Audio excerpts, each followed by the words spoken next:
বাংলাদেশের বাইরে পৃথিবীর বিভিন্ন প্রান্তে যেখান থেকে চ্যানেল আই দেখছেন, আপনাদের সকলকে সাদর আমন্ত্রণ তৃতীয় মাত্রা দেখবার জন্য। সাম্প্রতিক নানা বিষয় নিয়ে বিশেষ করে গতকাল বিকেলে জাতীয় সংসদে বাংলাদেশ সরকারের অর্থমন্ত্রী আমির খসরু মাহমুদ চৌধুরী 2026-2027 অর্থ বছরের জাতীয় বাজেট প্রস্তাব করেছেন। জাতীয় সংসদে প্রায় 9,70,000 কোটি টাকার এই বাজেট বাংলাদেশের ইতিহাসে সবচেয়ে বড় বাজেট এবং সরকার এই আগামী অর্থ বছরে প্রায় 6% বেশি প্রবৃদ্ধি, মূল্যস্ফীতি একক অঙ্কের নিচে নামিয়ে আনা এবং রাজস্ব আহরণে উল্লেখযোগ্য প্রবৃদ্ধির লক্ষ্য নির্ধারণ করেছে। অন্যদিকে অর্থনীতির বাস্তবতা, যেটা আমরা সবাই জানি যে এখনও মূল্যস্ফীতির চাপ রয়েছে, ব্যাংকিং খাতের দুর্বলতা রয়েছে, বিনিয়োগের ধীরগতি, বৈদেশিক খাতের অনিশ্চয়তা এবং কর্মসংস্থান সৃষ্টির চ্যালেঞ্জ রয়েছে। সো এই বাজেট অর্থনীতির নতুন গতি দেবে নাকি এটি মূলত একটি উচ্চাভিলাষী রাজনৈতিক অর্থনৈতিক রূপরেখা? সাধারণ মানুষ, ব্যবসায়ী, বিনিয়োগকারী এবং তরুণ প্রজন্মকে কতটা লাভবান হবে এই বাজেট থেকে, এসব প্রশ্ন নিয়েই আমাদের আজকের এই আলোচনা অংশ নেবার জন্য বাংলাদেশ সরকারের সাবেক অর্থ সচিব এবং সাবেক মহা হিসাব নিরীক্ষক ও নিয়ন্ত্রক মোহাম্মদ মুসলিম চৌধুরী, যিনি সোনালী ব্যাংকের চেয়ারম্যান হিসেবে দায়িত্ব পালন করেছেন একসময়। আমার বায়ে রয়েছেন, আমার ডানে রয়েছেন ব্যাংকার হিসেবে অত্যন্ত সুপরিচিত অর্থনীতির বিশ্লেষক শিক্ষক মামুন রশিদ। স্বাগত আপনাদের দুজনকে তৃতীয় মাত্রায়। মিস্টার মুসলিম চৌধুরী, আপনাকে বিশেষভাবে স্বাগত। আপনি প্রথমবারের মতো তৃতীয় মাত্রায় এবং আপনার কাছ থেকে একটু শুরুতেই বুঝতে চাইব যে এই বাজেটকে যদি এক বাক্যে আমি আপনাকে মূল্যায়ন করতে বলি, আপনি কিভাবে করবেন? সংকট ব্যবস্থাপনার বাজেট নাকি প্রবৃদ্ধি পুনরুদ্ধারের বাজেট? এক কথায় যেহেতু প্রথমে আমি এই তৃতীয় মাত্রাতে আমার এই প্রথমবার আসা, তো এই হিসেবে আমি আপনি আমাকে ইনভাইট করেছেন, এই জন্য আপনার প্রতি ধন্যবাদ জানাচ্ছি আপনাকে। এক কথায় যদি বলি, সংকট উত্তরণের বাজেট এবং অর্থমন্ত্রী মহোদয় বাজেটের প্রথমটায় বলছে রিকভারি অ্যান্ড স্টেবিলাইজেশন, এই হিসাবে এটা আইডেন্টিফাই করেছেন, চিহ্নিত করেছেন।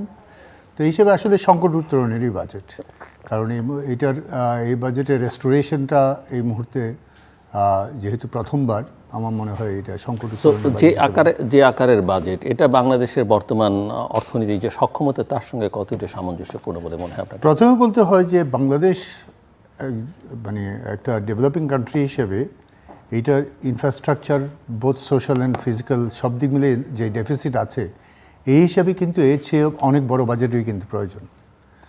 কিন্তু যদি আমরা এটা ফাইন্যান্সিংয়ের এবং ইমপ্লিমেন্টেশনের ক্যাপাসিটি এবং ফাইন্যান্সিংয়ের অ্যাবিলিটি ক্যাপাসিটি দুইটা মিলে এটা কিন্তু একটু অ্যাম্বিশিয়াস, এই হিসেবে আমি চিহ্নিত করব। বাজেট সাইজ হিসাবে এটা কিন্তু প্রয়োজনীয়, কিন্তু এটার financing and implementation is a big issue. So mister Mamun Rashid, বাজেটের সবচেয়ে শক্তিশালী এবং দুর্বল দিককে মূল কথা হচ্ছে যে বাজেটটা কেমন হলো বলে আপনার কাছে মনে হয়? ধন্যবাদ। জনাব মুসলিম চৌধুরীকে স্বাগত জানাই। আমি যেটা আগেও বলেছি, যারা আমাকে আমন্ত্রণ জানিয়েছিলেন আপনার পক্ষ থেকে, যে উনি একাই 100, ওনার সাথে আমার সুযোগ হয়েছে। আমি অত্যন্ত আনন্দিত আজকে। এবং if I go through the memory lane, উনি অর্থ সচিব থাকাকালে আমরা অনেকে দুজনে মিলেই এবং ওনার নেতৃত্বে অনেকগুলো নতুন নতুন কাজ করার চেষ্টা করেছি। কিছুটা এগিয়েছিলাম, বেশ কিছু পারিনি, পরে সময় থাকলে বলবো। এবং পরে উনি যখন কম্পট্রোলার অ্যান্ড অডিটর জেনারেল হলেন, তখনও উনি কিছু যুগান্তকারী কাজে হাত দিয়েছিলেন এবং বেশ কিছু এগিয়েছেনও। সেই ক্ষেত্রে আমরা ক্ষুদ্রভাবে, অত্যন্ত ক্ষুদ্রভাবে কিছুটা মানে কন্ট্রিবিউশন করার চেষ্টা করেছিলাম। এবং আমি আজকে অত্যন্ত শ্রদ্ধা ভরে স্মরণ করছি মরহুম অর্থমন্ত্রী জনাব মুহিতকে। সেই মিস্টার মুহিত একটি কথা সুন্দরভাবে বলতেন যে আমি পারছি না, আমার একটা ওয়েল রিপ্রেজেন্টেশন করবে মিস্টার মুসলিম চৌধুরী। সো এই সুযোগ উনি অনেক জায়গায়, অনেক অনুষ্ঠানে যেখানে আমরা উদ্যোগ নিয়েছিলাম, উনি জনাব মুহিতকেও রিপ্রেজেন্ট করেছেন। আজকে খুবই ভালো লাগছে ওনাকে পেয়ে, আলোচনা করে। এখন আসি বাজেটের কথায়। বাজেটের একটি ভালো দিক কি, এবার আমরা বেশ কিছু জিনিস আগে জেনে গিয়েছিলাম।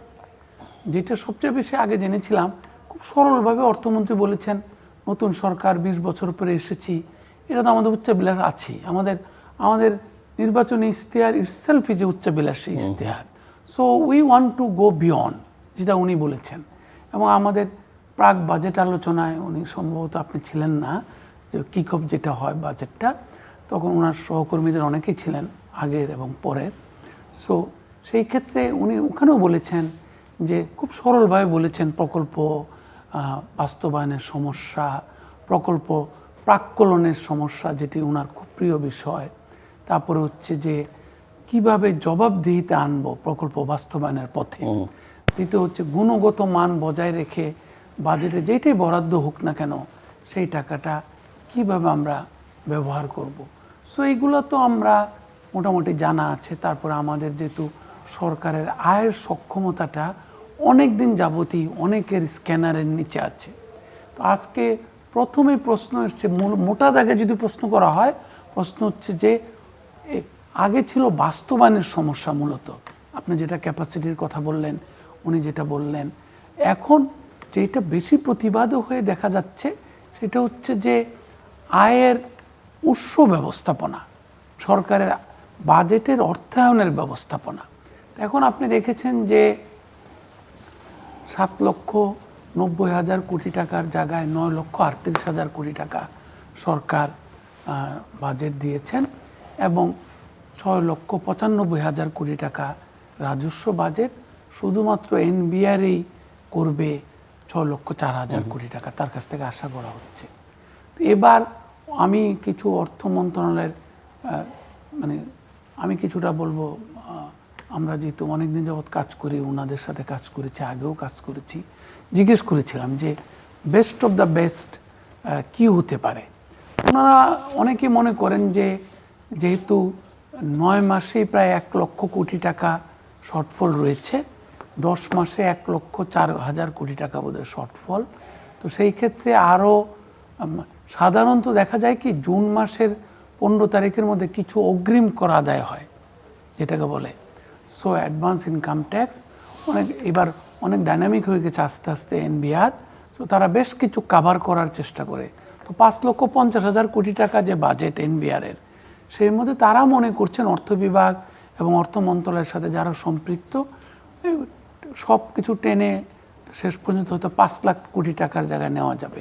তো 5 লাখ কোটি টাকাকে 6,04,000 কোটি টাকায় নেওয়া সেটা বেশ কঠিন হবে। সেই ক্ষেত্রে ওনারা আমাকে বললেন অপশন বি হচ্ছে মানে নন এনবিআর সঞ্জাত যেটা আয়টা সরকারের প্রাক্কলনটা, সেইটাও আপনি জানেন এটা খুব বেশি না। হ্যাঁ, কিন্তু যদিও এবার আমি বক্তৃতায় দেখলাম বেশ, এবং ফিনান্স বিলটা পড়লাম গতকালকে একটুখানি, দেখলাম যে নতুন নতুন কিছু খাত বের করার চেষ্টা করেছেন, যানবাহন কর, স্টাম্প ডিউটি, এগুলা রেজিস্ট্রেশন প্রসেস। সো ওইটার উপর একটু জোর দিতে হবে। আর ব্যয়ের ক্ষেত্রে তো উনি আমার থেকে ভালো জানেন এবং আর সুন্দর বলবেন আমি নিশ্চিত, যে আমরা কিছু কিছু ফালাসি আছে আমাদের। আমি মুসলিম চৌধুরীর সাথে অনেক দিন আলোচনা করেছি, ওনার প্রিডিসেসর ডক্টর মোহাম্মদ তারেক অত্যন্ত ভালো অর্থ সচিব ছিলেন, তার আগে মিস্টার জাকির আহমেদ খান, এবং আমরা ওনারা যাকে গুরু বলেন, যার পথ মারিয়ে যেতে চেয়েছেন ওনারা ওনাদের পেশা জীবনে, ডক্টর আকবর আলী খান, সকলের সাথে একটু একটু কাজ করেছি, সিদ্দিকুর রহমান চৌধুরী। সো সেটা দেখেছি যে অনেক সময় ওনারা হেসে হেসে বলতেন, আপনারা তো বক্তৃতায় বলেন সামাজিক খাতে বাজেট বাড়ানো, আমি তো বাড়াতে চাই, আমি তো আমি লেখাপড়ার সময় শিক্ষকদের দেখেছি, ইউনিভার্সিটি দেখেছি, ওনারই উক্তি তুলে ধরছি, কিন্তু তারা তো শিক্ষা facilities department most corrupt department. টাকা ব্যয় করলে পরে আমাকে জবাবদিহি করতে হবে, আমি কেন টাকা দিব? ওরা যে টাকা ছাড় করাতে আসে, ওরা স্কুলের কাজ শুরু না করেই, কলেজের কাজ শুরু না করেই শিক্ষা সচিব হতে ওনাকে ফোন করলেন, করে পুরো টাকাটা নিয়ে নিতে চায়। ওইটার ব্যবস্থাপনা থেকে টাকা পয়সা কীভাবে লেনদেন হবে? স্বাস্থ্য বিরাট একটি বিভাগ, সুস্থ জাতি না হলে কিভাবে হবে এই জাতি? স্বাস্থ্য একদিকে যেমন দুর্নীতির একটা অবগাহন চলে ওখানে, আরেকটু হচ্ছে আমাকে উনি নিজেই কয়েকবার বলেছেন স্বাস্থ্য বিভাগে তো টাকা ফেরত দিয়ে দেয়, আমাকে টাকা ফেরত পেয়ে যায়, আমি টাকা ব্যবহার করতে পারে না।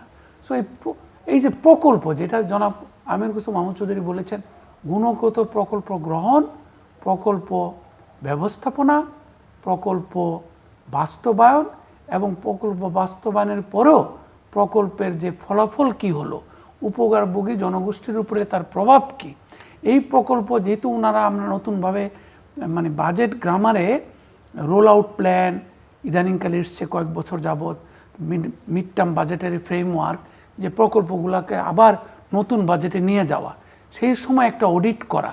তো এই ক্ষেত্রে তো আমরা অনেক কিছু সরকারের ব্যয় অডিট করতে পারি না। আমি ওনাকেই কোট করে বলছি, ওনার কাছে যখন মিস্টার মোহিত যখন বললেন যে আমরা 10,000 কোটি টাকার উপরে, এটা আমি বলেছিলাম যদি ভুল না করে থাকি, 10,000 কোটি টাকার উপরে যে সরকারি প্রতিষ্ঠান ব্যয় করে থাকে তাদের অডিটগুলোকে হালনাগাদ করা এবং পার্লামেন্টের standing committee on public expenditure management তাকে শক্তিশালী করা এবং এই শত শত অডিট আপত্তি আছে।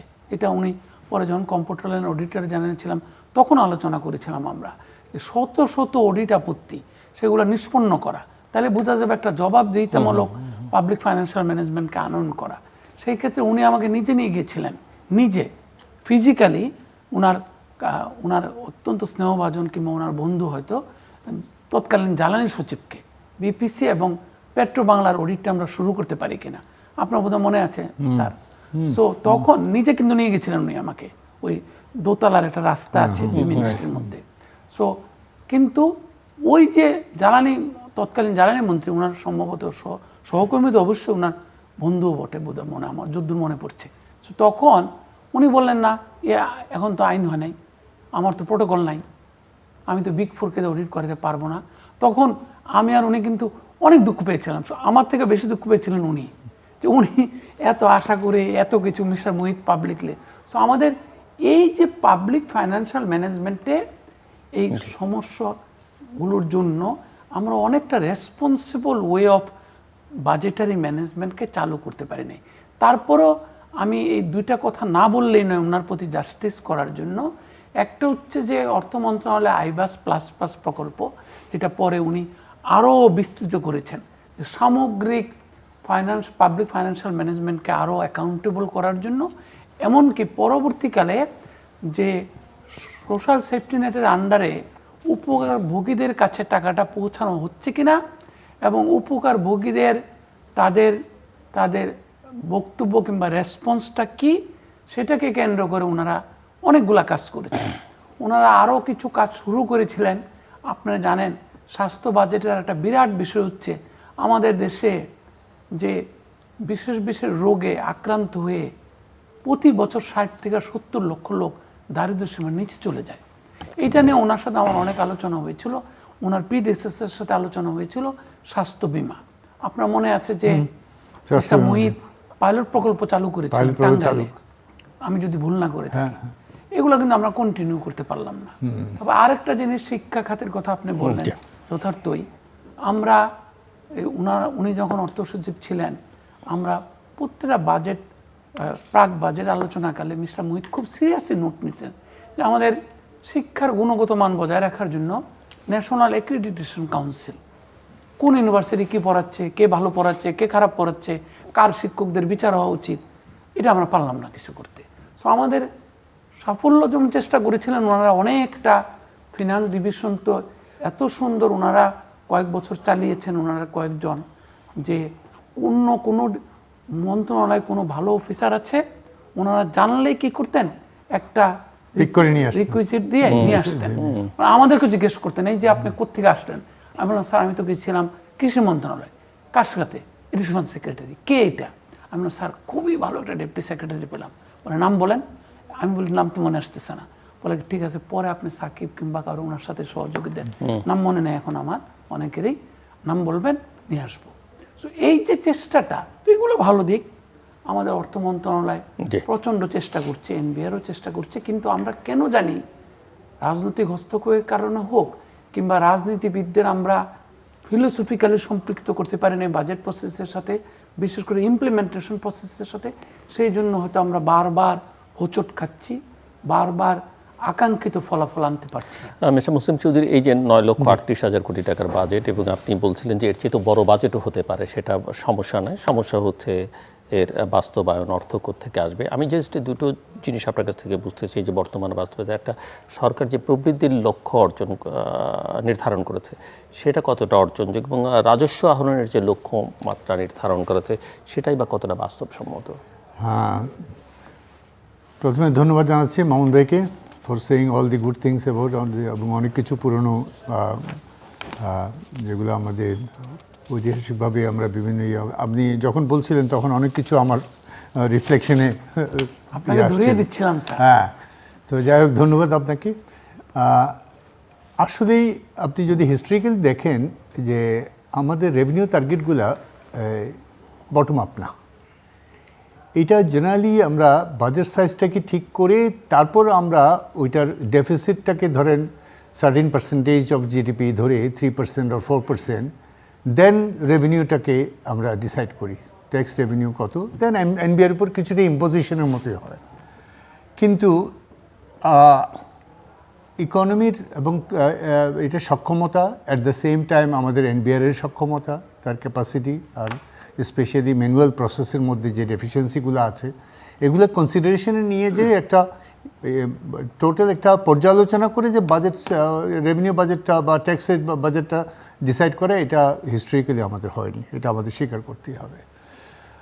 আরেকটা ইস্যু হলো গিয়ে আপনি যদি দেখেন, আপনি ইন্ডিয়াতে দেখেন বা আমাদেরও আমার মনে হয় পাকিস্তান আমাদের দিকে, যে ফিসক্যাল মেজারের জন্য একটা স্টেটমেন্ট তৈরি করা হতো, এটা memorandum of impact on revenue due to the provision of furnished bill. এটার জন্য একটা মেমোরেন্ডাম তৈরি করতে গিয়ে, এক্সারসাইজ করতে গিয়ে ফিসক্যালে কোথায় কত ট্যাক্স করলে ইকুইটি কনটেক্সট এবং রেভিনিউ গ্রোথ কনটেক্সটে টোটাল এটা প্রত্যেকটা এলিমেন্টসকে আইডেন্টিফাই করে এবং তার রেভিনিউ কত আসবে এবং তার এগ্রিগেট করে দেন এটা ফিট করা হতো ফাইন্যান্সে, মানে বাজেটিং। কিন্তু এটা অনেক দিন ধরে আমরা এটা উল্টা পথে আমরা আছি। প্রথমে আমরা ডিসাইড করি আমার বাজেট সাইজটা কত, এক্সপেন্ডিচার সাইজ, এবং এটার উপর বেসিস করে আমার রেভিনিউ কত আমার নিড আছে, এটাই আমরা এনবিআরকে ইম্পোজ করি। তার ক্যাপাসিটি আর স্পেশালি আমাদের ডিজিটাইজেশনের স্টেটাস এগুলো কনসিডারেশনে না নিয়ে করা হয়। তো এইটার কারণে আপনি দেখবেন যে কোনো বছরই আপনি টার্গেট যেটা দেওয়া হচ্ছে এটা অলমোস্ট 20%, 25% এটা অ্যাচিভ করা যাচ্ছে না। তো ঐতিহাসিকভাবে এটা যদি দেখি তাহলে এইবারের টার্গেটটাও এটা অ্যাম্বিশাস, কারণ এনবিআরের মধ্যে ওই ক্যাপাসিটি নাই, কাভারেজ নাই, তারপরে আমাদের ট্যাক্স পেজটা বাড়ানোর জন্য যেই আমাদের দরকার, এফোর্ট দরকার, ওই এফোর্ট দেওয়ার নতুন কর এবং শুল্ক কাঠামো যেটা, সেটা কতটা প্রভাব ফেলবে ব্যবসা বাণিজ্য? না, নতুন কর কাঠামো যেটা, এটা তো আসলেই মোর, যেহেতু এটা সরকারের কিছু ইলেকশন ম্যানিফেস্টো আছে এবং ইকোনমির মধ্যে একটা কি বলবো কিছুটা অস্থিরতা আছে, ওইটাকে কাভার করার জন্য আসলেই ট্যাক্সের যত রেভিনিউ গ্রোথের দিকে নজর দেওয়া হয় তার চেয়ে কনসেশনটাই কিন্তু বেশি, অনেক জায়গায় রিবেট দেওয়া হচ্ছে এবং এটা দরকারও আছে। এবং নতুন সরকারের ম্যানিফেস্টোর সাথে সঙ্গতি রেখেই এটা করা হয়েছে। কাজে ট্যাক্স মেজারের মধ্যে আসলেই ইকোনমির বিভিন্ন সেকশন অফ পিপলকে রিলিফ দেওয়ার একটা প্রবণতা এখানে দেখা গেছে, ইটস এ গুড সাইন। কিন্তু রেভিনিউ টার্গেট যেটা করা হয়েছে এইবারেও যদি দেখেন 1 লক্ষ কোটি টাকা ডেফিসিট থাকবে, ওই হিসেবে আপনি যদি হিসাব করেন তাহলে এবার রেভিনিউ টার্গেট কিন্তু এমনি from the budget to budget যদি ধরেন তাহলে অলমোস্ট 17-18% ইয়ে, কিন্তু যদি অ্যাকচুয়াল অ্যাচিভমেন্টের সাথে কম্পেয়ার করেন 45%-এর মতো। তো কাজেই এটা একটু খুবই চ্যালেঞ্জিং হবে। আর প্রবৃদ্ধি অর্জনের জন্য প্রবৃদ্ধির ক্ষেত্রেও আসলেই আপনার প্রবৃদ্ধির এখন ইকোনমিতে আসলে একটা শেটার্ড একটা ভঙ্গুর ইকোনমিতে আমরা আছি। বিভিন্ন ম্যাক্রো ইকোনমিক বিভিন্ন ইন্ডিকেটরও আমরা যেটা মানে ইকোনমিক স্থিতিশীলতা কনটেক্সটে কিন্তু আমাদের সব ভেরিয়েবলসগুলো কিন্তু খুব কোহেসিভলি কাজ করছে না। এই অর্থে আমার মনে হয় যে গ্রোথ যে 6.5% পারহ্যাপস ধরা হচ্ছে 6.5%, কাজে এইবার তো হয়তো 4% অ্যারাউন্ড হবে। হ্যাঁ, তো এই হিসেবে এটা একটু খুব চ্যালেঞ্জিং হবে। আমি আবার যদি করের প্রসঙ্গে যাই, যে আপনার কি মনে হয় যে করের আওতা বাড়ানো এবং কর আদায় যে স্বচ্ছতা নিশ্চিত করবার বিষয়ে সবচেয়ে বড় বাধাটা কোথায় হলো? বড় বাধা হলো গিয়ে একটাই কথা, মানে এখন automation is the solution, digitalization. এবং ডিজিটালাইজেশন কিন্তু এনবিআর কেন্দ্রিক হলে হবে না, এটা কিন্তু অল ট্রানজ্যাকশনস এই অটোমেটেড এনভায়রনমেন্টে নিতে হবে। এবং এটা ইন্টারঅপারেবল সিস্টেমে আপনি ব্যাংক বলেন বা বিভিন্ন এরিয়াতে যে ট্রানজ্যাকশনগুলো হয়, এই ট্রানজ্যাকশনগুলো কিন্তু ইন্টারঅপারেবল একটা প্ল্যাটফর্মে ইন্টিগ্রেটেড প্রসেসে আসতে হবে। আর এনবিআরের ডিজিটালাইজেশনের ইস্যু তো আছেই, তবে কিছু গুড সাইন আছে এনবিআর এর, যেমন ই রিটার্নটা একটা ভালো উদ্যোগ, এবং এই বছর দেখা যাচ্ছে ই ভ্যাট রিটার্ন করবে। তো এগুলো কিন্তু একটু বিট বাই বিট আগাচ্ছে, কিন্তু এটা আরও একটু এক্সপেডাইট করতে হবে। যদি এইটা একটা সমস্যা। আরেকটা এনবিআর এর মধ্যে যে capacity in terms of human resources ডিপ্লয়মেন্টও ক্যাপাসিটি ইমপ্রুভমেন্টের ব্যাপার আছে। ওইটাও এটা একটা কি একটা যে কম্প্রিহেন্সিভলি একটা টিম স্পিরিট হিসেবে কাজ করা, ওইখানেও একটু বিভিন্ন কারণে ওই যে আপনার পলিসি অ্যান্ড ইমপ্লিমেন্টেশন ডিভিশনের যে সেপারেশনের ইস্যুটা আসলো, তখন কিন্তু একটু এনবিআর মধ্যে যে অস্থিরতাগুলো ছিল ওইটার ইম্প্যাক্ট কিন্তু এখনও মানে রয়ে গেছে, এবং এটাও আমার মনে হয় ক্যাপাসিটি ইস্যুটা আছে আর কি। মামুনুর সাথে বাজেটের অনেক কঠিন কঠিন দিক আছে, অনেক স্ট্রাকচারাল দিক আছে, বাট সাধারণ মানুষ দেখে যে তার জন্য এটা কতটা স্বস্তি বয়ে আনলো। আমাদের এখনও ইনফ্লেশন বা মূল্যস্ফীতি একটা বড় উদ্বেগের বিষয় সাধারণভাবে মানুষের মধ্যে। সো এই বাজেট আপনার কাছে কি মনে হয় যে মূল্যস্ফীতি নিয়ন্ত্রণের কোনো কার্যকর রোডম্যাপ আছে কিনা, মধ্যবিত্ত শ্রেণী বাজেটে স্বস্তি পাচ্ছে কিনা, নিম্ন আয়ের মানুষ তার জীবনযাত্রার যে ব্যয় সেটা কমাতে পারবে কিনা, বা আয়ের সঙ্গে ব্যয়টাকে সামঞ্জস্যপূর্ণ করতে পারবে কিনা? যদি আপনি ধরেন রঘুরাম রাজন যখন আরবিআইয়ের গভর্নরের পদ ছেড়ে আবার বুথ স্কুলে ফেরত গেলেন, উনি একটা বই লিখলেন। সেটা হচ্ছে যে বটম অফ দ্য পিরামিড কিংবা নিম্ন মধ্যবিত্ত যারা নাকি অর্থনীতির চালিকা শক্তি, ওনারা বারবার বলেছেন তাদের হাতে একটু বেশি টাকা দিতে, কারণ তারাই এই যে এখন যে বিভিন্ন অর্থনীতিতে চীন, ইন্দোনেশিয়া, আমাদের এশিয়ার মধ্যে, ওইদিকে ব্রাজিল, মেক্সিকো, তারপরে আফ্রিকা, নাইজেরিয়া, কেনিয়া, ইথিওপিয়া, এই সমস্ত দেশগুলোতে যে তারা মনে করছেন গবেষণার মাধ্যমে যে মধ্যবিত্তরাই অর্থনীতির মূল চালিকা শক্তি। তারাই নতুন একটা জিনিসকে স্পন্সর করে, নতুন আইডিয়াকে স্পন্সর করে, আইডিয়া সঞ্চাত কমোডিটিকে স্পন্সর করে, এমনকি কনজুমারিজমকে বাঁচিয়ে রাখে। এবং বিভিন্ন আলোচনায় কিন্তু ইদানিংকালে উঠে এসেছে, স্পেশালি বস্টন কনসাল্টিং গ্রুপের আলোচনায়, অন্যরা যারা এইচএসবিসির আলোচনায়, পিডাব্লিউসির আলোচনায় বিভিন্ন যে রিপোর্টগুলো করছে তারা ভবিষ্যৎমুখী, যে বাংলাদেশে কিন্তু সমস্যা সত্ত্বেও একটা মধ্যবিত্ত শ্রেণী স্টেডিলি গ্রো করছে।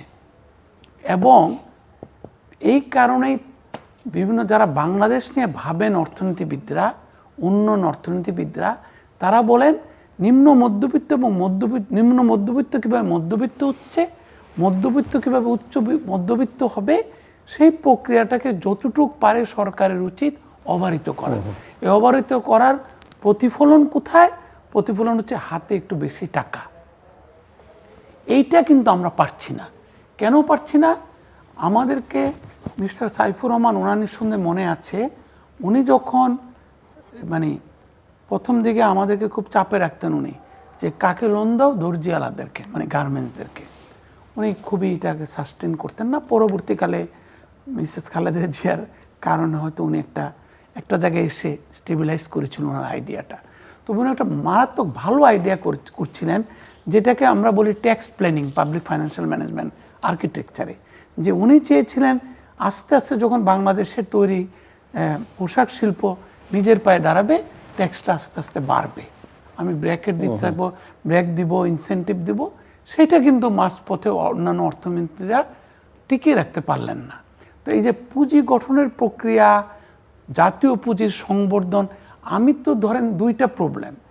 আজকে যদি আপনি বিশ্ব অর্থনৈতিক উন্নয়নের ইতিহাস করেন, যেটা আমাদেরকে পড়ানো হয়েছিল হিস্ট্রি অফ ইকোনমিক থট অর্থনীতিতে, সেই ক্ষেত্রে আমরা দেখেছি যে দুইটা পথে আগায়। একটা হচ্ছে ইদানিংকালের ইতিহাস যদি আমরা পড়ি, প্রাইভেট সেক্টর ক্যাপিটাল গ্রোথকে অবারিত করা, প্রাইভেট সেক্টরকে ড্রাইভিং সিটে নিয়ে আসা, যেটা মিস্টার সাইফুর রহমান, মিসেস খালেদা জিয়া শুরু করে শেষ পর্যন্ত একটা জায়গায় এনেছি আমরা। প্রাইভেট সেক্টর এখন সত্যিকার অর্থেই চালকের সিটে আছে। আর দ্বিতীয়টা হচ্ছে ইন্টারন্যাশনাল গ্রোথ ক্যাপিটাল, যে আমরা যে ফিনান্সিয়াল টাইমস অফ লন্ডন তার এডিটার যে ব্রিক্সের পরে নেক্সট 11 কান্ট্রির লিস্ট তৈরি করলেন, সেখানে প্রধান পরিধানযোগ্য বিষয় হচ্ছে ওই সমস্ত কান্ট্রিগুলার অর্থ মন্ত্রণালয়, বাণিজ্য মন্ত্রণালয় অর্থনীতিকে কতটুকু ওপেন করতে পেরেছে। অর্থনীতিকে কতটুকু রেসপন্সিবলভাবে গ্রো করতে পেরেছে, এমনকি প্রাইভেট সেক্টরকে কতটুকু রেসপন্সিবলভাবে গ্রো করতে পেরেছে, যাতে করে ইন্টারন্যাশনাল ক্যাপিটাল এসে ন্যাশনাল ক্যাপিটাল গড়ার ক্ষেত্রে একটা একটা সংযোজন, মানে একটা ব্রিজ তৈরি করতে পারে। তো এইটার ক্ষেত্রে আমরা ইদানিংকালে দেখেছি আমাদের কান্ট্রি রিস্ক ডাউন হয়েছে বিভিন্ন কারণে, সরকারের পলিসি অ্যাম্বিগুইটির কারণে, এমনকি বিগত সরকারের সময় কিছু শেষ দিকে এসে পলিসি প্যারালাইসিস হয়েছিল, মানে কেউ জানে না, কোনো পলিসি কাজ করছে না, what ever is being brought up to the table কাজ করছে না। সো এটার ইম্প্যাক্ট অ্যানালাইসিসও চিন্তা করতো না হয়তো কেউ, সব কিছু রাজনৈতিক মানে ব্যাখ্যা থেকে বিশ্লেষিত হতো কিংবা রাজনৈতিক স্বার্থ বিবেচনায় বিশ্লেষিত হতো, যার কারণে আস্তে আস্তে কিন্তু বাংলাদেশে ইন্টারন্যাশনাল ক্যাপিটাল স্থায়ী হয়ে গেছে গেল 4 বছরে। এটা এফডিআই বলেন, এইটা ধরেন অন্যভাবে ব্রিজিং ফাইন্যান্স হোক, কিংবা ধরেন আনরেমিটেড প্রফিট হোক, 1-2 বছর ছাড়া আমরা দেখেছি খুবই ঝঞ্ঝা বিক্ষুব্ধ। সো এখন ইন্টারন্যাশনাল ক্যাপিটাল যদি আপনাকে ঢুকাতে হয় কোনো দেশে, সেই দেশ সুশাসন নিশ্চিত করা, অভ্যন্তরীণ সুশাসন নিশ্চিত করা, পাবলিক সার্ভিসের জবাবদিহিতা আনা, সে কীভাবে জনগণের অর্থ ব্যবহার করছে সেগুলা করা, এগুলা না করতে পারলে, যেমন আপনি দেখেছেন আমরা একদিকে তো আমাদের কর আদায় হয় না, এটা মাননীয় মুসলিম চৌধুরী যথার্থ বলেছেন। আরেকটা জিনিস আমরা দেখেছি, মানে এনবিআর চেয়ারম্যানদের সামনে বসে আছি বিভিন্ন কাজে, মহামান্য রাষ্ট্রপতি ফোন করেছেন ওনার এলাকার কারো কর অবকাশের জন্য। সো আমাকে এক এনবিআর চেয়ারম্যান বলেছিলেন আমার ঘরে কয়টা মাথা, মহামান্য রাষ্ট্রপতি আমাকে ফোন করেছেন, আমি কর অবকাশ দেব না। তো বিভিন্ন মানে যেটাকে বলে কনফ্লিক্টিং পলিসি গাইডলাইন আসলে পলিসি ইনএফেক্টিভনেসের জন্ম নেয়। এই কারণে বাংলাদেশে যদি সিস্টেম নেই, সরকার যদি রাজনৈতিকভাবে শক্তিশালী এবং জ্ঞানত সক্ষম না হয়, দুইটা জিনিস, জ্ঞানত সক্ষম না হয় এবং অমর্ত্য সেনের ভাষায় বলতে হয় যে চিন্তার স্বাধীনতা। আমাদের যখন অর্থ সচিবরা উনি ছিলেন, উনি জানবেন আমার থেকে অনেক ভালো, একটা কাঠামো তৈরি করেন সহকর্মীদের নিয়ে কিংবা এনবিআরকে নিয়ে, আলটিমেটলি যোদ্ধারাত করতে হয় অর্থ বিভাগকেই।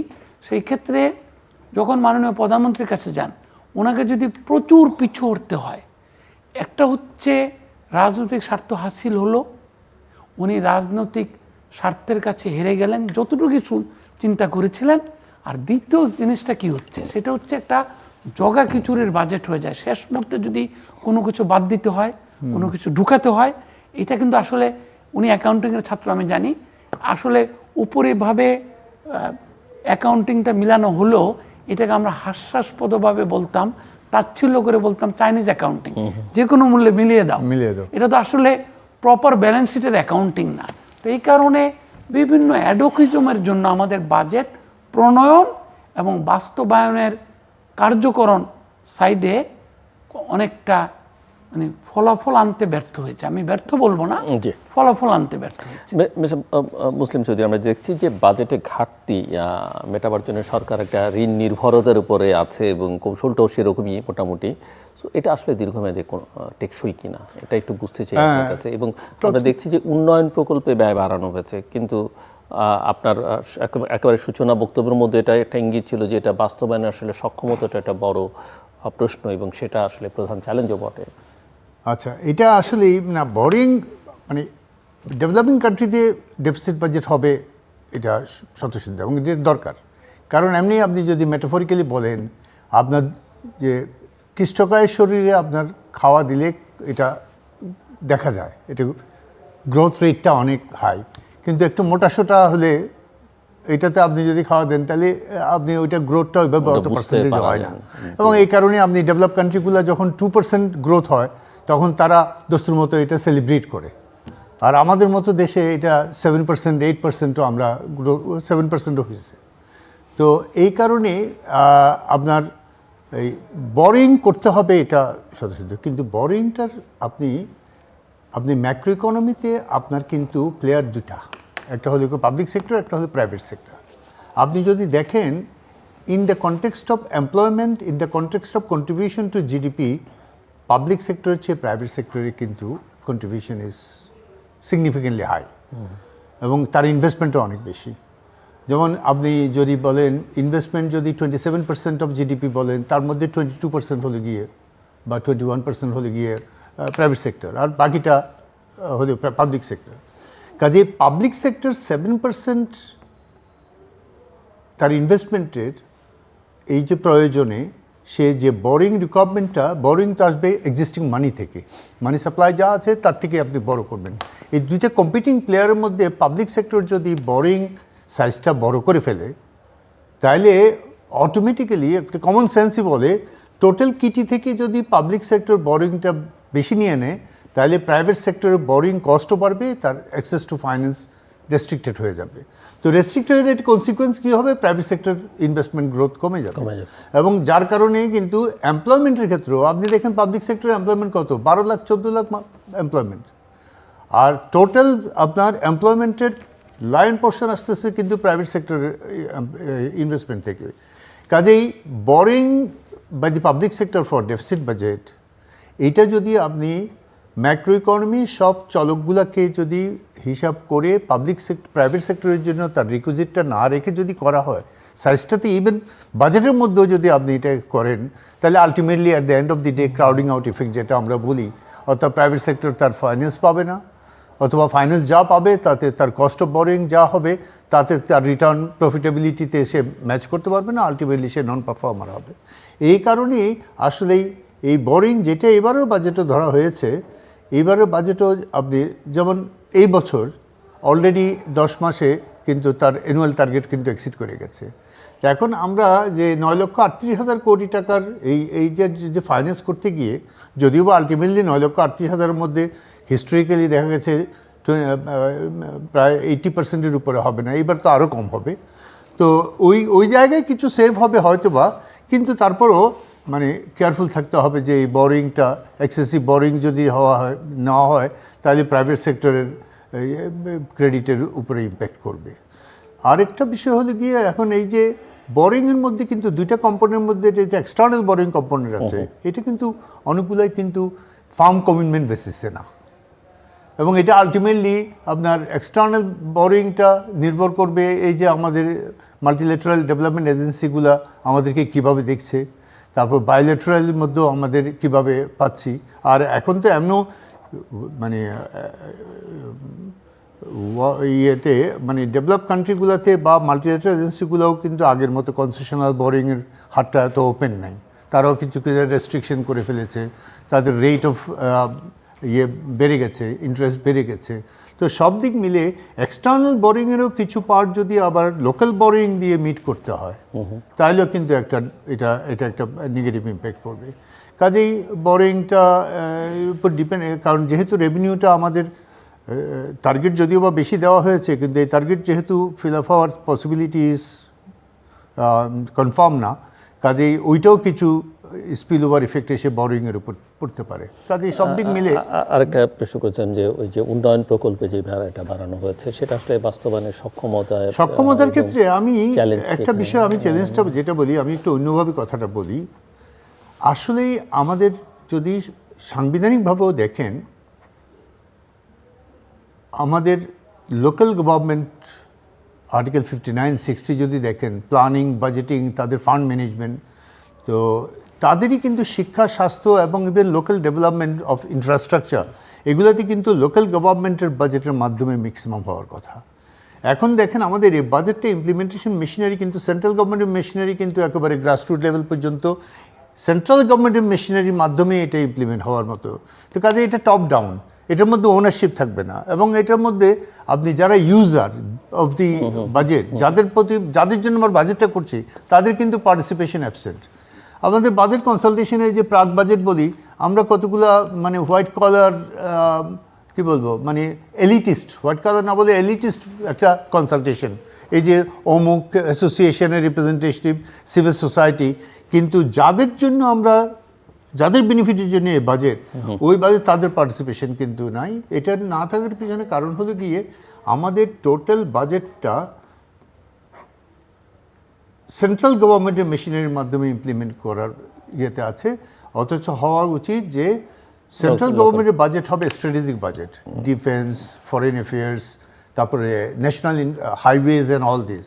আর বাকিগুলো শিক্ষা, স্বাস্থ্য বলেন, ইভেন সোশ্যাল সেফটির, এগুলা কিন্তু বেটার টার্গেটিং হবে যদি লোকাল গভর্নমেন্টের যদি ইনভলভমেন্ট থাকে এবং লোকাল গভর্নমেন্ট বাজেটের মাধ্যমে হয়। এটার ইয়েটা কীভাবে হয় যে সেন্ট্রাল গভর্নমেন্টের বাজেটের একটা লাইন পোর্শন যাবে গ্র্যান্ট টু লোকাল গভর্নমেন্ট, এবং ওই গ্র্যান্টের বেসিসে কিন্তু local government local participations, local কনসালটেশনের মাধ্যমে লোকাল রিপ্রেজেন্টেটিভরা তাদের বাজেটের মাধ্যমে খরচ করবে, এবং ওইটার মনিটরিংটাও কিন্তু ডিভলভ প্রসেসে হবে। আর সেন্ট্রাল গভর্নমেন্টের কতগুলো ডিপার্টমেন্ট থাকবে, লোকাল গভর্নমেন্ট তার ইনপুটের রিকোয়ারমেন্টস অনুযায়ী সে কিন্তু বটম আপ সে তার ডিমান্ড ক্রিয়েট দিবে। ওই ডিমান্ড বেসিসে কিন্তু সেন্ট্রাল গভর্নমেন্টের বিভিন্ন ডিপার্টমেন্ট তার মানে সার্ভিস প্রোভাইডার হিসেবে কাজ করবে। এইরকম একটা কাঠামোগত সংস্কারের দিকে যদি আমরা যাই তাহলে কিন্তু ইমপ্লিমেন্টেশন দক্ষতাও বাড়বে এবং ফাইন্যান্সিংটাও অনেকগুলো স্ট্রিমলাইন হবে, এবং নিড বেসিসে কিন্তু বাজেটের এক্সপেন্ডিচারগুলো হবে। এই অর্থে আপনার ওই কথায় এখন আসি, এই যে প্রজেক্ট, আসলেই আমি খুব করে বলি যে বাংলাদেশের সরকারের বাজেটটা কিন্তু দুইটা স্ট্রিমের বাজেট। একটাকে আমি নাম দিয়েছি শেরেবাংলা নগর কেন্দ্রিক বাজেট, আরেকটা হলো সচিবালয় কেন্দ্রিক বাজেট। শেরেবাংলা নগর কেন্দ্রিক বাজেট হলে গিয়ে যে আমাদের এডিপি, আর সচিবালয় কেন্দ্রিক বাজেট হলে গিয়ে আমাদের রেভিনিউ বাজেট। এটা কিন্তু দুইটা স্ট্রিম কিন্তু আলাদা। এই দুইটা স্ট্রিম আলাদার ইম্প্যাক্টটা হচ্ছে কীরকম, আপনি শেরেবাংলা নগরের এডিপি বাজেট দিয়ে হসপিটাল হচ্ছে, কিন্তু রেভিনিউ বাজেটে যারা ইনভলভ আছে তারা কিন্তু ইভেন অ্যাওয়্যারও না যে ওদিকে হসপিটাল হচ্ছে, এবং এদের মধ্যে কোনো সিনক্রোনাইজেশন নেই। এই জন্য আপনি দেখবেন হসপিটাল, ব্রিজ, অনেক কিছু হচ্ছে, যে এডুকেশন ইনস্টিটিউশন হচ্ছে, কিন্তু তার জন্য যে আপনার টিচার বলেন, ডাক্তার বলেন, ইনস্ট্রুমেন্ট বলেন, এগুলার হচ্ছে না। কারণ একটা হসপিটাল হওয়ার পরে ওই যে ওইখানে ডাক্তার কয়জন থাকবে, টেকনিশিয়ান কয়জন থাকবে, ইনস্ট্রুমেন্ট কী থাকবে, এটা কিন্তু আবার রেভিনিউ বাজেট থেকে, এবং এটা কিন্তু রেভিনিউ বাজেটে এটা মানে রেভিনিউ বাজেটে এটার কনসালটেশনই শুরু হচ্ছে ও হসপিটালটা হওয়ার পরে। তো হসপিটাল হওয়ার পরে আপনি কনসালটেশন, এবং বিলিভ মি অর নট, এই consultation it might require 5 to 10 years, এবং এই 10 বছর কিন্তু আপনি দেখতে পাচ্ছেন হসপিটাল হয়ে বসে আছে, 100 বেডের হসপিটাল বা ইভেন এডুকেশন ইনস্টিটিউশন হয়ে আছে, কিন্তু অলরেডি বিল্ডিং কিন্তু শেটার্ড হয়ে গেছে, তার রিপেয়ার মেনটেন্স হচ্ছে না, কিছু হচ্ছে না, তার রিপেয়ার মেনটেন্স বাজেট তো আসবে রেভিনিউ বাজেট থেকে। এই কারণে দুইটা জায়গায়, একটা হলে গিয়ে সেন্ট্রাল গভর্নমেন্ট বাজেট থিনার হবে, লোকাল গভর্নমেন্ট বাজেট হবে বিগার, এবং ওইখানেই কিন্তু শিক্ষা, স্বাস্থ্য, এগুলো লোকাল নিড। সেন্ট্রাল একটা পলিসি থাকবে, পলিসির এগেইনস্টে ওই পলিসিকে সামনে রেখে লোকাল গভর্নমেন্ট এগুলা শিক্ষা, স্বাস্থ্য, ইভেন লোকাল ইনফ্রাস্ট্রাকচার সব কিছু তারা ম্যানেজ করবে তাদের বাজেট থেকে, এবং তারা লোকাল কনসালটেশন এবং লোকাল আমাদের যারা স্টেক হোল্ডার আছে তাদের সাথে কনসালটেশন করে করবে। কিন্তু আপনি দেখেন এখন টোটাল বাজেটটা চলছে টপ ডাউন, এবং এই টোটাল বাজেটটি ইমপ্লিমেন্টেশন হচ্ছে সেন্ট্রাল গভর্নমেন্টের বাজেটের মাধ্যমে, এবং এটা ডিসাইড করছে ওইখানে শিক্ষা, স্বাস্থ্য বা ইনফ্রাস্ট্রাকচার কী হবে, এটা ডিসাইড করছে কিন্তু লোকাল নিডের বেসিসে না, তার সাথে কোনো সম্পর্ক নেই। এটা একটা। আর এদিকে ডেভেলপমেন্ট অ্যান্ড রেভিনিউ, বহু বছর ধরে integration of revenue and development বাজেটের এইটা বিভিন্ন রিফর্মে, বিভিন্ন রিকমেন্ডেশনে আজকে থেকে প্রায় হয়তো 20 বছর ধরে এটা কথা চলছে, কিন্তু integration of revenue and development budget একসাথে না করে, ইন্টিগ্রেট না করে, এখন হচ্ছে কি coordination between revenue and development. এই কোঅর্ডিনেশন মানে কি? কোঅর্ডিনেশন মানে হলো মিটিং, সেটিং, কিছু কমিটি, ওইখানকার প্ল্যানিংয়ের কিছু মেম্বার, অর্থ মন্ত্রণালয়ের মেম্বার, তারা মিটিং করে ডিসাইড করছে, কিন্তু মিটিং না, প্রসেসটা ইন্টিগ্রেট করতে হবে। রেভিনিউ অ্যান্ড ডেভেলপমেন্টের ডাইকোটমি এগুলোকে এটা আমরা যদি এক কথায় মানে স্বল্প কথা আপনার কাছ থেকে বুঝতে চাই যে তাহলে বাজেটের বড় সমস্যা কি অর্থের অভাব না বাস্তবায়নের সমস্যা? আপনি বাস্তবায়নের সমস্যা এবং অর্থের অভাব, বাস্তবায়নের দুর্বলতা, বাস্তবায়নের দুর্বলতা কিন্তু এটার সাথে প্রশাসনিক কাঠামোর সম্পর্ক আছে, যেটা আমি ফ্ল্যাগ করতে চাচ্ছি। আপনি এই বাস্তবায়নের সাথে শুধু আপনি মনিটরিং করবেন এই স্ট্রাকচার রেখে, এই স্ট্রাকচার কিন্তু মিসফিট, এই স্ট্রাকচারকে কিন্তু আপনার চেঞ্জ করতে হবে। ইভেন ইন কেস অফ ব্যুরোক্রেসিও আপনাকে অনেক পরিবর্তন করতে হবে। যেমন প্রশাসনিক সংস্কার, সেই যে এনাম কমিটি হয়েছিল, আপনাকে আমি একটা বিষয় বলি, একসময় পেনশন দেওয়ার জন্য প্রতি মাসে 10,000 লোক এমপ্লয়ি ইনভলভ থাকতো। সোনালী ব্যাংকের এমপ্লয়ি, এজি অফিসের এমপ্লয়ি, সব দিক মিলে বাংলাদেশ ব্যাংকের এমপ্লয়ি, সব মিলে 10,000 লোক থাকতো। আমরা একটা পেনশন অফিস করেছি, ডিজিটাল ডাটাবেস করেছি 9 লাখ 10 লাখ পেনশনারের। এই পেনশনারদের ডিজিটাল এই পেনশন অফিস, এটা প্রতি মাসের 1 তারিখ বা প্রথম সপ্তাহের মধ্যে এই 9 লক্ষকে একটা ক্লিকে 9 লক্ষকে ডিসবার্স করে দিচ্ছে থ্রু ইএফটি। ওই 10,000 লোক কি কোথায়? They are not involve in the process, অর্থাৎ এটা ফেসলেস হয়ে গেছে, এই জায়গায় ফেসলেস। কিন্তু ওই পোস্টগুলো কিন্তু আছে, ওই পোস্টগুলোতে লোকও আছে, ওগুলো রিটায়ারমেন্ট হলে আবার অ্যাপয়েন্টমেন্টও হচ্ছে। এখনও অনেক ভ্যাকেন্সি, যে 5 লাখ ভ্যাকেন্সি, এগুলো অ্যাপয়েন্টমেন্ট হচ্ছে। তারপর আপনি সঞ্চয়পত্র, আপনার সঞ্চয়পত্র কিন্তু অটোমেটেড এখন, ইউ নো দ্যাট সঞ্চয়পত্র অটোমেটেড।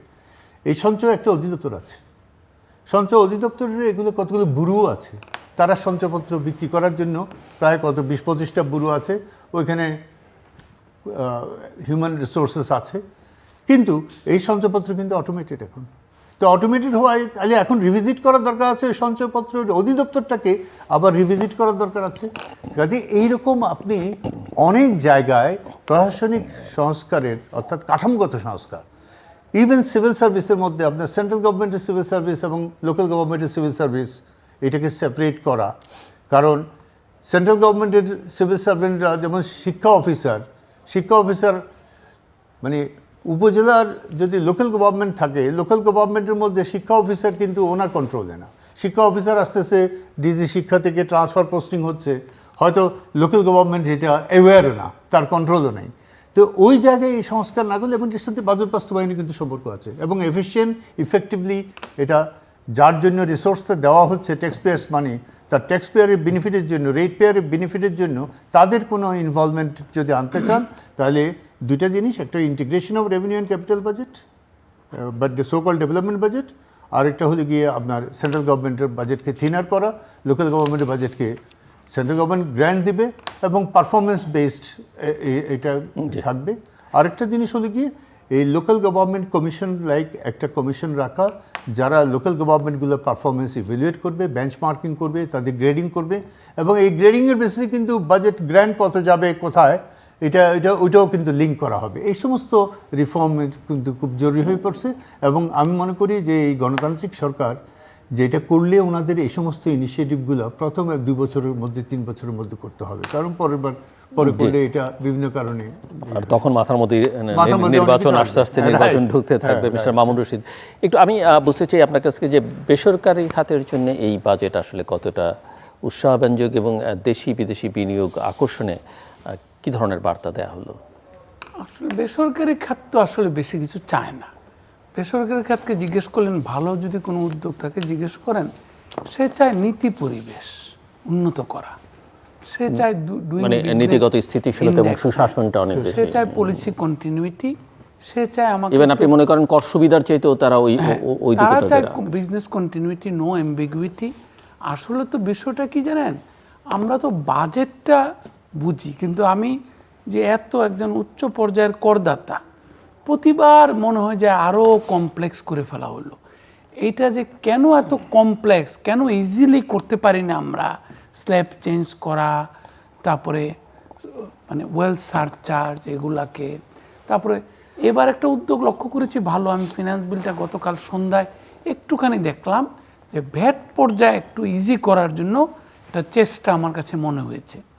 আর যেগুলো বলেছিলেন ওনারা কর নিয়ে, সেগুলো কিছুটা হলো পিছু হটেছেন কিংবা রেশনালাইজ চিন্তা ভাবনা করা শুরু করেছেন। আরেকটি হচ্ছে যে প্রাইভেট সেক্টর তো এখন ইন্টারন্যাশনাল প্রাইভেট সেক্টরের সাথে সামঞ্জস্য রেখে কাজ করতে হবে, কারণ গ্লোবালাইজেশনের যুগে আপনি তো একটা ডেসোলেট আইল্যান্ড হিসেবে কাজ করতে পারেন না। এইখানে এখন কিন্তু পয়জন, যে একটা পয়জনের একটা বোতলে যে বিষ নাই, পয়জন যে একটা পারফিউমের নাম, ওই আপনার স্কুলে পড়া বাচ্চা মেয়েটাও জানে। তো এই বিশ্বায়নের যুগে যে আপনি কোনটা কোন ব্র্যান্ড, কোনটা ভালো, গুচি কি, এসটি লোডার কি, এগুলা প্রয়োজনের কথা বললাম। সো এইটার ক্ষেত্রে আপনি আসলে বিশ্ব মঞ্চে প্রতিযোগিতা করার জন্য কতটুকু তৈরি হচ্ছেন, এবং সরকার তার বিভিন্ন নীতি সহায়তার মাধ্যমে প্রাইভেট সেক্টরকে কিভাবে একটি রেসপন্সিবল প্রাইভেট সেক্টরে রূপান্তরিত করতে পারে, একটি সক্ষম আন্তর্জাতিকভাবে প্রতিযোগিতা করার মতো সক্ষম একটি প্রাইভেট সেক্টরে প্রতিযোগিতা করতে পারে। আপনি আমাদের অর্থনীতির দুইটি চলক যদি দেখেন, একটি চলক এই দুর্দিনের বাজারে হচ্ছে প্রবাসী আয়, দ্বিতীয় চলক কি রপ্তানি। দুটোই কিন্তু জড়িত কার সাথে? বিশ্বায়নের সাথে। আজকে আমি কি বাংলাদেশ থেকে লোক নিব, নাকি ফিলিপিন থেকে লোক নিব, নাকি আমি নেপাল থেকে লোক নিব, না ভারত থেকে লোক নিব, নাকি শ্রীলঙ্কা থেকে লোক নিব? আপনি কিন্তু বিশ্ববাজারে প্রতিযোগিতা করছেন। মার্কস অ্যান্ড স্পেন্সার কিংবা জেসিপেনি কার ফ্যাক্টরিকে বেশি অর্ডার দিবে, সেখানেও কিন্তু আপনার জনগণ নিয়ে আপনি প্রতিযোগিতা করছেন, স্কিল আনস্কিল ওর সেমি স্কিল লোক নিয়ে। অন্যদিকে কি করছেন? আপনার রপ্তানি। আপনার রপ্তানি বাজারে বিশ্ব স্টোরগুলোতে, ব্র্যান্ড স্টোরগুলোতে আপনি যে সিয়ার্স, জেসিপেনি, পেরে গার্ডেনের মাল ঢুকাচ্ছেন, এটা কি কম্বোডিয়ার হবে, শ্রীলঙ্কার হবে, ভারতের হবে, পাকিস্তানের হবে, না বাংলাদেশের হবে? এটা কিন্তু আপনার নিশ্চয়তা বিধান করতে হবে। এই জন্য কতটুকু আপনার জনগোষ্ঠী কিংবা শিক্ষিত জনগোষ্ঠী, প্রফেশনালরা, এক্সপোর্টাররা, হোয়াইট কলার ওয়ার্কাররা, যখন এখন বিশ্বে হোয়াইট কলার ওয়ার্কাররা লেনদেন হচ্ছে ডাব্লিউটিওর তত্ত্বাবধানে, তো সেই ক্ষেত্রে তাদের শিক্ষার গুণগত মান কিংবা তাদের উৎপাদিত পণ্যের গুণগত মান, এই কারণে যেটা হচ্ছে আপনি দেখেন আমাদের দেশ থেকে কিন্তু একটা অমানিসা কাটছে না, দিন দিন কিন্তু প্রচুর মাল্টি ন্যাশনাল চলে যাচ্ছে। তার কারণ কি? ইন্টারন্যাশনাল গ্রোথ ক্যাপিটাল তার ক্যাপিটালের এন্ট্রির জন্য বাংলাদেশকে উপযুক্ত মনে করছে না। এটার কারণ কি? রেটিং এজেন্সিগুলা, রিস্ক রেটিং এজেন্সিগুলা, কান্ট্রি রেটিং এজেন্সিগুলা ঋণ মান কমিয়ে দিচ্ছে। ঋণ মান কমানো মানে ইন্টারন্যাশনাল প্রতিষ্ঠানগুলা তাহলে আর তারা কি করবে? লং টার্ম ক্যাপিটাল কমিটমেন্ট করবে না, বিনিয়োগ করবে না।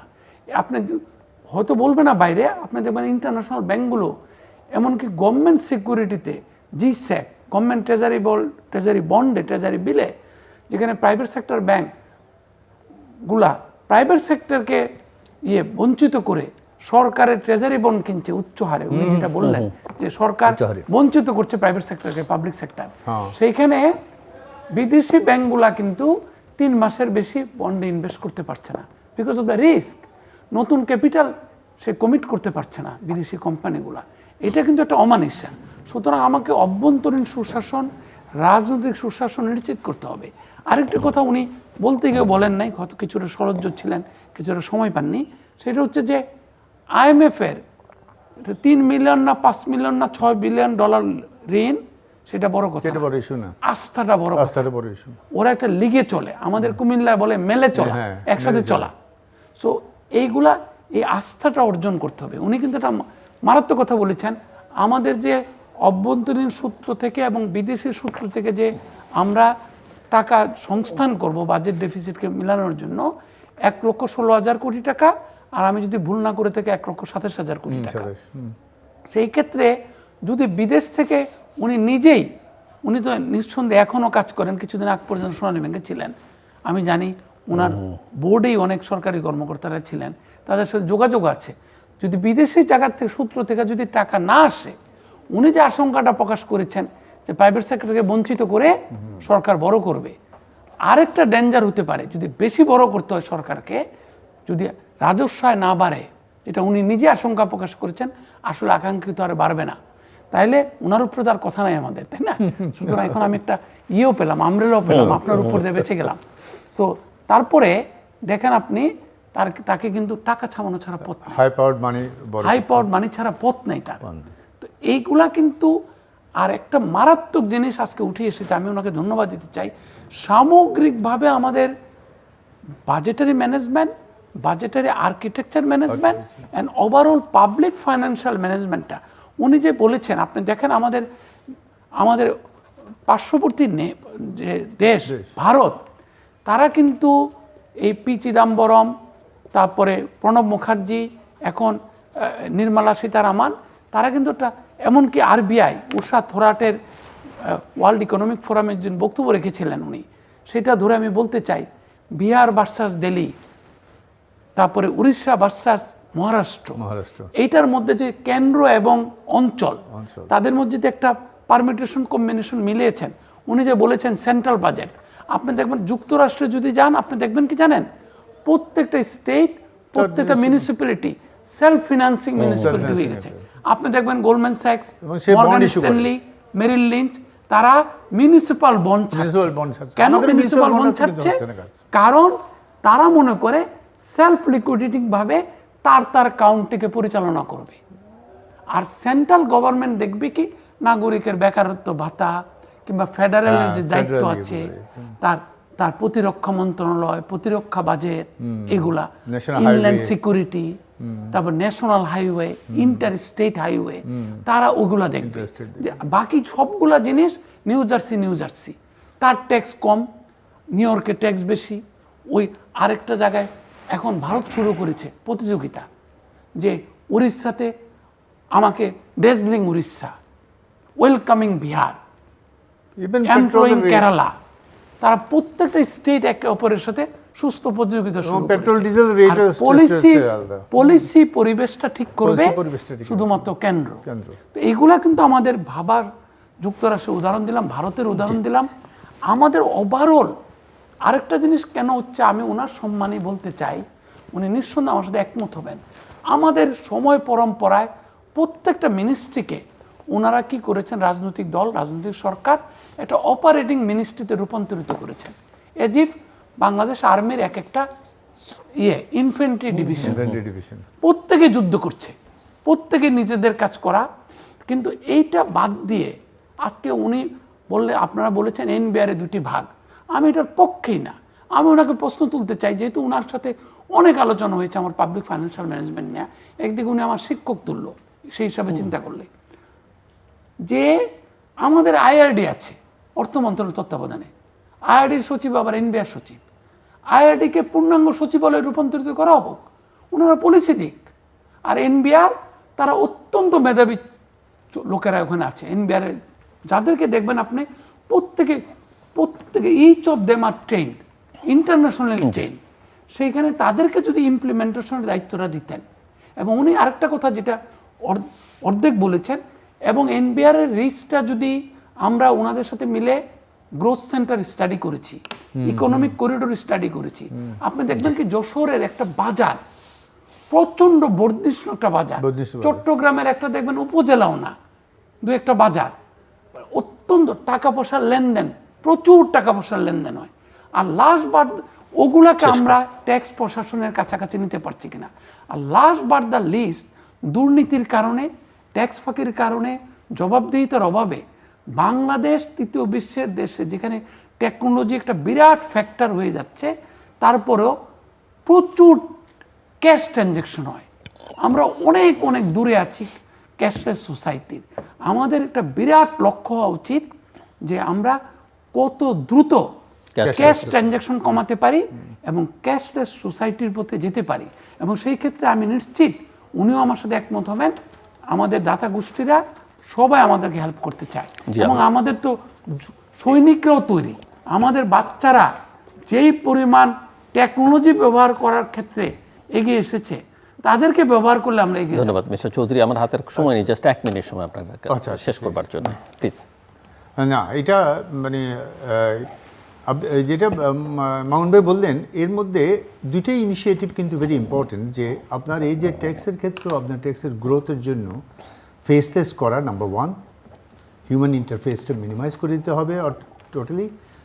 আরেকটা হলো গিয়ে ট্রানজ্যাকশন ক্যাপচারের একটা বড় ইয়ে হলে গিয়ে আপনি দুটি ইনিশিয়েটিভ, একটা হলো গিয়ে কিউআর কোড, আর কালকে দেখলাম গভর্নর অল এমডিদের নিয়ে করেছে বাংলা কিউআর কোডটাকে ইয়ে করা, কম্পালসারি জুলাই থেকে করার কথা, কিন্তু জুলাইটা এটা খুব মানে ইয়ে করে করলে, তাহলে এই কিউআর কোডটা যদি পপুলারাইজ করা যায় এবং এটাকে একটা uniform, everybody use the QR code, তাহলে কিন্তু ট্রানজ্যাকশনগুলো ক্যাপচার হবে ডিজিটালি।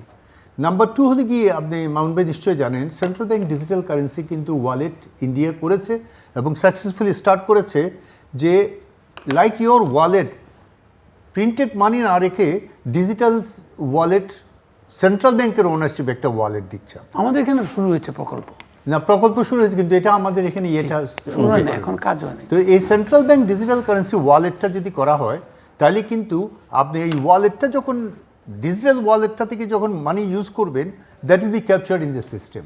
এই সিস্টেমে ক্যাপচার করলে টোটাল অটোমেশনটা যদি all transactions of all agencies যদি অটোমেটেড হয়ে যায়, তাহলে কিন্তু এনবিআর এর রেভিনিউ গ্রোথ এটা কিন্তু ট্রিমেন্ডাসলি ইমপ্রুভ করবে, এবং ফেসলেস করার কারণে এখানে হ্যাসেল কমে যাবে, এবং আলটিমেটলি একটা অ্যাকাউন্টেবল ফ্রেমওয়ার্ক তৈরি হবে বলেই ধারণা। দর্শক, অনুষ্ঠানের শেষ প্রান্তে আমরা সামাজিক যোগাযোগ মাধ্যম ফেসবুক, এক্স এবং ইউটিউবে তৃতীয় মাত্রা লাইভ স্ট্রিম হচ্ছে, আপনারা দেখতে পারেন। টেলিভিশন পর্দায় দেখতে না পারলে যে কোনো সময় যে কোনো স্থান থেকে ইউটিউবে তৃতীয় মাত্রা চ্যানেলটি সাবস্ক্রাইব করে পর্ব বা পুরোনো পর্বগুলো আপনারা দেখতে পারেন। মিস্টার মামুন রশিদ এবং মিস্টার মোহাম্মদ মুসলিম চৌধুরী, অসংখ্য ধন্যবাদ এই আলোচনা অংশ নেবার জন্য। দর্শক, আমরা আলোচনা করছিলাম 2026-2027 অর্থ বছরের যে বাজেট, প্রস্তাবিত বাজেট, সেই বাজেট নিয়ে। বাজেট চূড়ান্ত নয়, এ মাসের একেবারে শেষ দিনে গিয়ে হয়তো বাজেটটা চূড়ান্ত হবে, সংসদে এটা আলোচনা করবেন সংসদ সদস্যরা, সংসদের বাইরেও আলোচনা হবে, তার মধ্য দিয়ে হয়তো কিছু সংযোজন বিযোজন হবে। কিন্তু আলোচনা কিন্তু প্রতি বছর আমরা মোটামুটিভাবে একই ধরনের করছি, এবং যে কারণেই ওনাদের আলোচনা থেকে আমরা যেটা মনে হচ্ছে যে আমাদের আসলে পুরো বিষয়টাকে রিভিজিট করা দরকার। আমাদের এই যে বাজেটারি ম্যানেজমেন্ট, বাজেটারি আর্কিটেকচার এবং ফাইন্যান্সিয়াল পুরো সিস্টেম, এটাকে পুরো রিভিজিট করা দরকার। এক ধরনের স্ট্রাকচারাল রিফর্মের দিকে মনোযোগ দেওয়া দরকার। আর প্রশ্ন সবচেয়ে বড় যে অর্থটা আসবে কোত্থেকে, বাস্তবায়নের দুর্বলতাগুলো আমরা কাটাবো কীভাবে, এগুলো বড় চ্যালেঞ্জ। এবং সেই জায়গায় ওনারা ক্যাশলেস সোসাইটির কথা বলেছেন, ক্যাশলেস ট্রানজ্যাকশনের কথা বলেছেন, রাজস্ব আহরণের ক্ষেত্রে ফেসলেস সিস্টেমের কথা বলেছেন, অর্থাৎ অটোমেশনের উপরে জোর দেবার কথা বলেছেন। এবং গভর্নেন্সটা খুব গুরুত্বপূর্ণ। অবশ্যই দুর্নীতি, অন্যান্য বিষয়, আনুষঙ্গিক অন্যান্য অনেক বিষয় নিয়ে আলোচনা করেছেন, কিন্তু সুশাসনটা যদি ঠিক থাকে এবং কেন্দ্র এবং প্রান্তজনের মধ্যে যে সম্পর্ক বা সেটাকে কীভাবে ম্যানেজ করবেন লোকাল গভর্নমেন্ট এবং সেন্ট্রাল গভর্নমেন্ট, এই বিষয়গুলো বাংলাদেশে আসলে পুনঃ বিবেচনা করা দরকার। এবং সেগুলো না করতে পারলে এই আলোচনা আমরা করতেই থাকবো, কিন্তু সমস্যার কোনো সমাধান হবে না। আমাদের সঙ্গে থাকবার জন্য অসংখ্য ধন্যবাদ, আপনাদের সবার জন্য শুভকামনা।